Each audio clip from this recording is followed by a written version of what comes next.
Mo ni akong code ma'am, then mo ni ang murag kung dabali na to makita ang water level. Then mo ni ang Arduino naka-connect sa laptop dayon. Mo din yung tubig.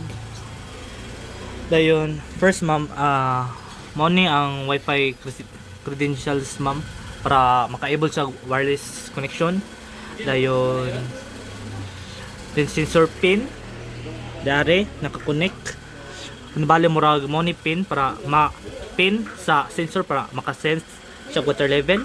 Then after ana is mao din ang code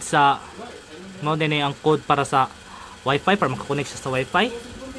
Then after ana is kuan na yun ma'am, is sunod na yun ang kuan, ang percentage pag mapping is kuan siya ma'am.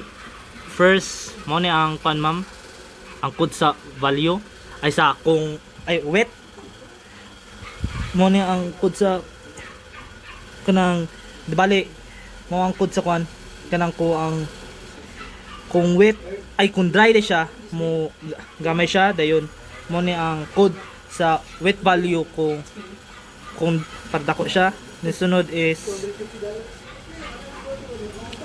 after na ma'am mao din ni ang code HTML para may nani siya ma'am, nani dayon para makuan ma'am puno man siya ma'am 25 dayon ma'am ning water level kung ano na ko na siya ma'am, paana maubos siya ma'am,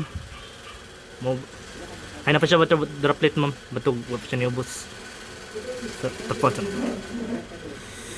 apa ya altra ma'am, hinahina na siya gubos, hinahina na siya gubos dayon maura din to ma'am.